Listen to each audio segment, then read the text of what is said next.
Hi friends, பட்டுக்கோட்டையில் நடக்கிற புத்தக கண்காட்சிக்கு நான் போயிருந்தேன். அங்க எழுத்தாளர் ராஜனாரின் எழுதிய எழுதிய சிறுவர் நாடோடி கதைகள் ஒரு புக்க நான் வாங்குனேன். அந்த புக்ல இருந்து ஒரு கதை நான் படிச்சிருக்கேன். அந்த கதைய இப்போ உங்கள்ட்ட சொல்லப் போறேன். அந்த கதையின் தலைப்பு என்னன்னா, அண்ணனும் தம்பியும். ஒரு ஊர்ல விவசாயிகளான அண்ணனும் தம்பியும் ஒற்றுமையா வாழ்ந்து வந்தாங்க. அண்ணனும் தம்பியும் ஒற்றுமையா வாழ்ந்து வந்தாலும், அவங்களுக்கு வாச்ச பொண்டாட்டிமாருங்க ரொம்ப சண்டை போடுவாளுக. சண்டை போட்டே கொண்டிருந்ததுனால, சொத்து பிரிக்க வேண்டிய அவசியம் ஏற்பட்டுச்சு. குடும்பமும் சமையலும் தனித்தனியாவே நடந்துச்சு. நிலங்கள் மட்டும் விவசாய நிலங்கள் மட்டும் அண்ணன், தம்பி 2 பேருமே பார்த்துக்கிட்டு இருந்தாங்க. ஒரு முறை சோளம் அறுவடை பண்ணி பொலிகளத்திலேயே கிடந்துச்சு.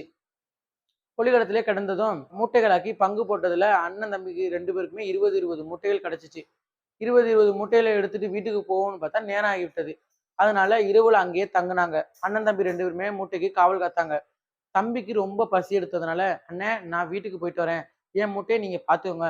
அப்படின்னு சொல்லி தம்பி வீட்டுக்கு போயிட்டான். தம்பி வீட்டுக்கு போனதும் அண்ணனுக்கு ஒரு யோசனை வந்துச்சு. அது என்ன யோசனைன்னா, "நம்ப தம்பி நம்பளோட சின்ன வயசுக்காரன். அவ பொண்டாட்டி ரொம்ப செலவாளி. இவளுக்கு இந்த 20 மூட்டைலாம் பத்தாது. நம்ம 20 மூட்டையிலேருந்து 5 மூட்டைய நம்ம தம்பிக்கு குடுத்துட்டோம்னா, அவன் நல்லா இருப்பான்." அப்படின்னு சொல்லி இவரு இவர் மூட்டையிலிருந்து 5 மூட்டைய எடுத்துட்டு போய் நம்ம தம்பிகிட்ட குடுத்துட்டாரு. நம்ம தம்பியோட மூட்டையிட்ட போட்டுட்டாரு. அப்புறம் தம்பி வீட்லேருந்து வந்துட்டு, "அண்ணே நான் சாப்பிட்டு வந்துட்டேனே, நீ போய் சாப்பிட்டுட்டு வாண்ணே" அப்படின்னு சொல்லி அண்ணன வீட்டுக்கு சொல்லிட்டான். தம்பி வந்து இங்கே காவல் காத்தான்.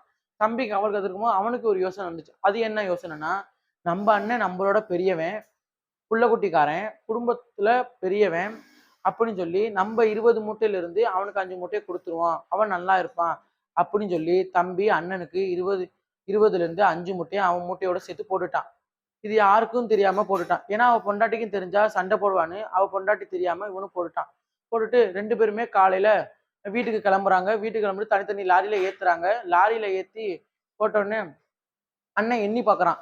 இது என்னடா 15 மூட்டை தானடா இருக்கணும். எப்புட்றா 20 மூட்டை இருக்குது? நம்ம தான் நேத்தே நம்ம தம்பிக்கு 5 மூட்டை குடுத்துட்டோமே. எப்புட்றா 20 மூட்டை இருக்குன்னு அண்ணன் அங்கனயே குழம்பி நின்டான். தம்பியும் அதே மாரி எண்ணி பார்த்தான். அவனுக்கும் அதே செய்தி தான் விழுந்துச்சு. அவனும் என்னடா நம்பளும் நம்ம அண்ணனுக்கு 5 மூட்டை குடுத்துட்டோமே. எப்புட்றா அதுல 20 மூட்டை இருக்கு? 15 மூட்டை தான் இருக்கணும். அப்படின்னு சொல்லி தம்பியும் அங்கனயே குழம்பி நின்டான். இதுலருந்து என்ன புரிஞ்சுக்கிறோம்னா, என்னதான் சொத்து பிரிச்சுட்டாலும், அண்ணனுக்கும் தம்பிக்கும் இருக்கிற பாசத்த யாராலயும் பிரிக்க முடியல. இது மாரி நம்ம வாழ்க்கையிலயும், நம்ம குடும்பத்திலயும் அண்ணன், தம்பி உறவ மட்டும் விட்டே குடுக்கக் கூடாது. இதுதான் நான் இந்த கதையிலேருந்து நான் புரிஞ்சுக்கிட்டேன்.